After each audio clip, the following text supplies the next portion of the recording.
The Lord gave the word. Great was the company of those who proclaimed it. Day 276. The book of Daniel chapter 2 from verse 14 to chapter 4 verse 22. Daniel chapter 2 from verse 14. Then with counsel and wisdom Daniel answered Arioch, the captain of the king's guard, who had gone out to kill the wise men of Babylon. He answered and said to Arioch, the king's captain, "Why is the decree from the king so urgent?" Then Arioch made the decision known to Daniel. So Daniel went in and asked the king to give him time, that he might tell the king the interpretation. Then Daniel went to his house and made the decision known to Ananiah, Mishael, and Azariah, his companions, that they might seek mercies from the God of heaven concerning this secret, so that Daniel and his companions might not perish with the rest of the wise men of Babylon. Then the secret was revealed to Daniel in a night vision. So Daniel blessed the God of heaven. Daniel answered and said, "Blessed be the name of God forever and ever, for wisdom and might are his, and he changes the times and the seasons. He removes kings and raises up kings. He gives wisdom to the wise and knowledge to those who have understanding. He reveals deep and secret things. He knows what is in the darkness, and light dwells with him. I thank you and praise you, O God of my fathers. You have given me wisdom and might, and have now made known to me what we ask of you, for you have made known to us the king's demand." Therefore Daniel went to Arioch, whom the king had appointed to destroy the wise men of Babylon. He went and said thus to him, "Do not destroy the wise men of Babylon. Take me before the king, and I will tell the king the interpretation." Then Arioch quickly brought Daniel before the king, and said thus to him, "I have found a man of the captives of Judah, who will make known to the king the interpretation." The king answered and said to Daniel, whose name was Belteshazzar, "Are you able to make known to me the dream which I have seen and its interpretation?" Daniel answered in the presence of the king and said, "The secrets which the king has demanded, the wise men, the astrologers, the magicians, and the soothsayers cannot declare to the king. But there is a God in heaven who reveals secrets, and he has made known to King Nebuchadnezzar what will be in the latter days. Your dream and the visions of your head upon your bed were these. As for you, O king, thoughts came to your mind while on your bed about what would come to pass after this, and he who reveals secrets has made known to you what will be. But as for me, this secret has not been revealed to me because I have more wisdom than anyone living, but for our sakes who make known the interpretation to the king, and that you may know the thoughts of your heart. You, O king, were watching, and behold, a great image.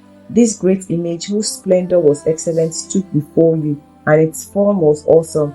This image's head was of fine gold, its chest and arms of silver, its belly and thighs of bronze, its legs of iron, its feet partly of iron and partly of clay.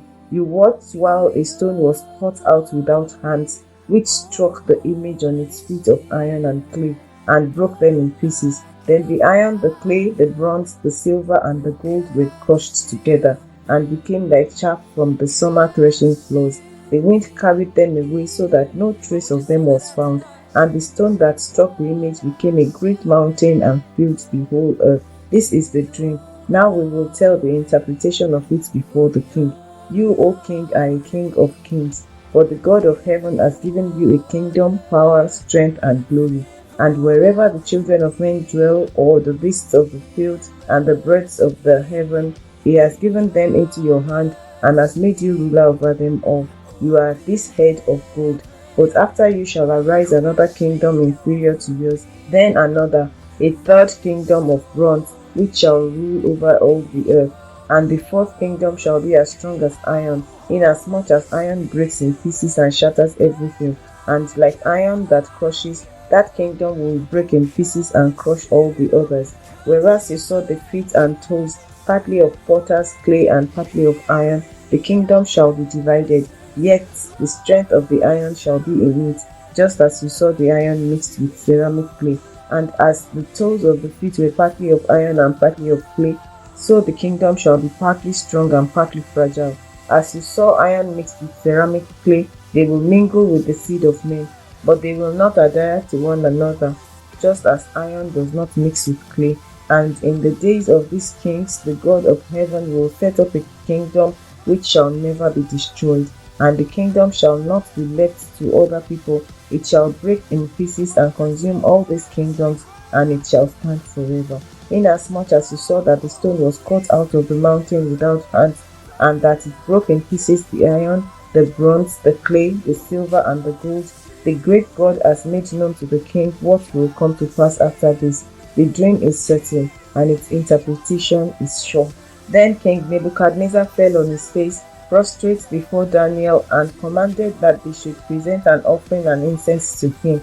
The king answered Daniel and said, Truly your God is the God of gods, the Lord of kings, and a revealer of secrets, since you could reveal this secret. Then the king promoted Daniel and gave him many great gifts, and he made him ruler over the whole province of Babylon, and chief administrator over all the wise men of Babylon. Also Daniel petitioned the king, and he set Shadrach, Meshach, and Abednego over the affairs of the province of Babylon.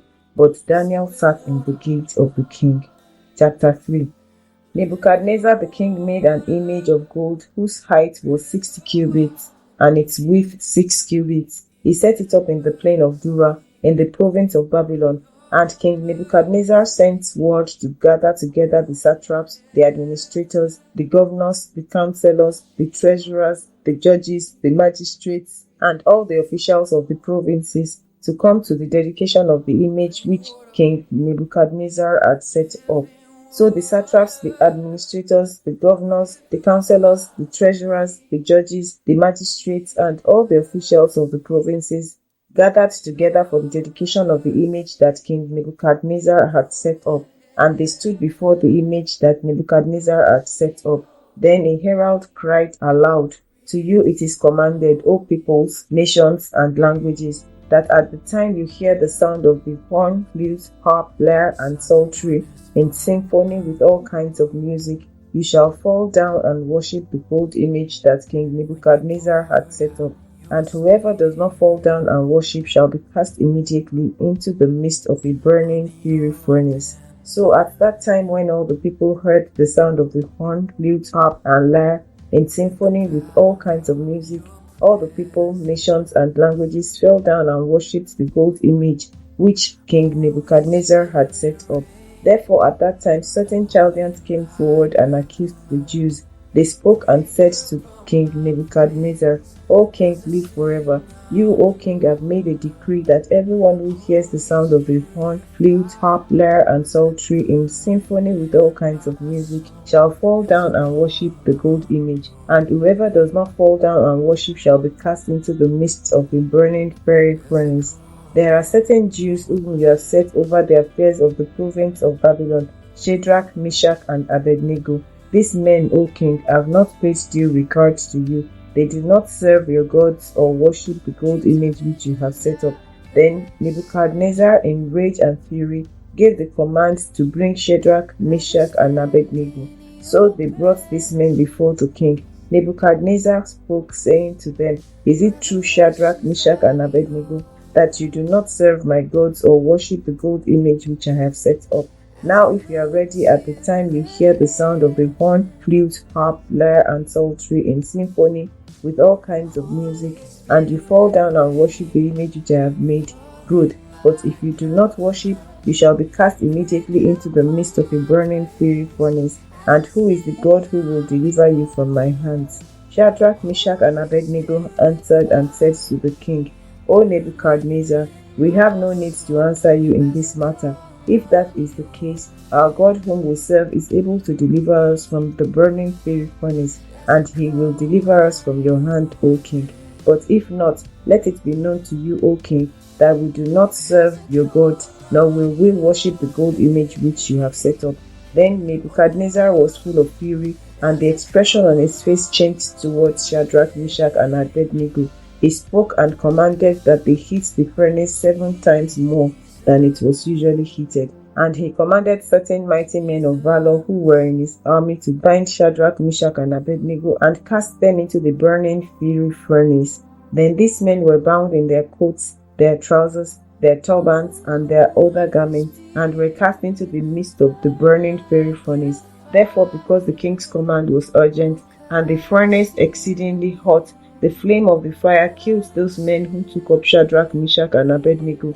And these 3 men, Shadrach, Meshach, and Abednego, fell down bound into the midst of the burning fiery furnace. Then King Nebuchadnezzar was astonished, and he rose in haste and spoke, saying to his counselors, Did we not cast 3 men bound into the midst of the fire? They answered and said to the king, True, O king.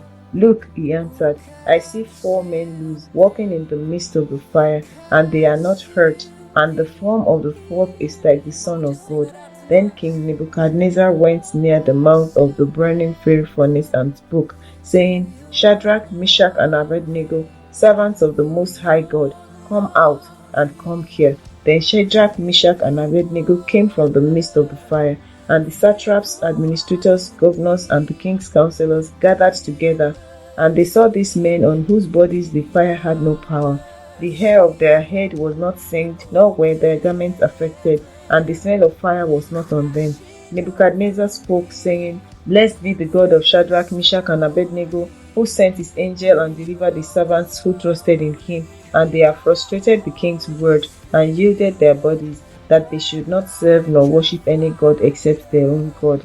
Therefore I make a decree that any people, nation, or language which speaks anything amiss against the God of Shadrach, Meshach, and Abednego shall be cut in pieces, and their houses shall be made an ash heap, because there is no other God who can deliver like this. Then the king promoted Shadrach, Meshach, and Abednego in the province of Babylon. Chapter 4. Nebuchadnezzar the king, to all peoples, nations, and languages that dwell in all the earth, peace be multiplied to you. I thought it good to declare the signs and wonders that the Most High God has worked for me. How great are his signs, and how mighty his wonders. His kingdom is an everlasting kingdom, and his dominion is from generation to generation. I, Nebuchadnezzar, was at rest in my house, and flourishing in my palace. I saw a dream which made me afraid, and the thoughts on my bed and the visions of my head troubled me. Therefore I issued a decree to bring in all the wise men of Babylon before me, that they might make known to me the interpretation of the dream. Then the magicians, the astrologers, the Chaldeans, and the soothsayers came in, and I told them the dream, but they did not make known to me its interpretation. But at last Daniel came before me. His name is Belteshazzar, according to the name of my God. In him is the spirit of the holy God. And I told the dream before him, saying, Belteshazzar, chief of the magicians, because I know that the spirit of the holy God is in you, and no secrets troubles you. Explain to me the visions of my dream that I have seen, and its interpretation. These were the visions of my head while on my bed. I was looking, and behold, a tree in the midst of the earth, and its height was great. The tree grew and became strong. Its height reached to the heavens, and it could be seen to the ends of all the earth. Its leaves were lovely, its fruit abundant, and in it was food for all. The beasts of the field found shade under it. The birds of the heavens dwelt in its branches, and all flesh was fed from it. I saw in the visions of my head while on my bed, and there was a watcher, a holy one, coming down from heaven. He cried aloud and said thus, Chop down the tree and cut off its branches, strip off its leaves and scatter its fruit. Let the beasts get out from under it, and the birds from its branches. Nevertheless, leave the stump and roots in the earth, bound with a band of iron and bronze, in the tender grass of the field. Let it be wet with the dew of heaven, and let him graze with the beasts on the grass of the earth. Let his heart be changed from that of a man. Let his heart be changed from that of a man. Let him be given the heart of a beast, and let 7 times pass over him. This decision is by the decree of the watchers, and the sentence by the word of the holy ones, in order that the living may know that the Most High rules in the kingdom of men, gives it to whomever he will, and sets over it the lowest of men. This dream I, King Nebuchadnezzar, have seen. Now you, Belteshazzar, declare its interpretation, since all the wise men of my kingdom are not able to make known to me the interpretation, but you are able, for the spirit of the holy God is in you. Then Daniel, whose name was Belteshazzar, was astonished for a time, and his thoughts troubled him. So the king spoke and said, Belteshazzar, do not let the dream or its interpretation trouble you. Belteshazzar answered and said, My lord, may the dream concern those who hate you, and its interpretation concern your enemies. The tree that you saw, which grew and became strong, whose height reached to the heavens, and which could be seen by all the earth, whose leaves were lovely and its fruit abundant, in which was food for all, under which the beasts of the field dwelt, and in whose branches the birds of the heaven had their home. It is you, O King, who have grown and become strong, for your greatness has grown and reaches to the heavens, and your dominion to the end of the earth. Lord, increase our faith. Amen. Thank you for joining today's podcast. Please comment, like, share, and subscribe to receive daily notifications, and keep on listening.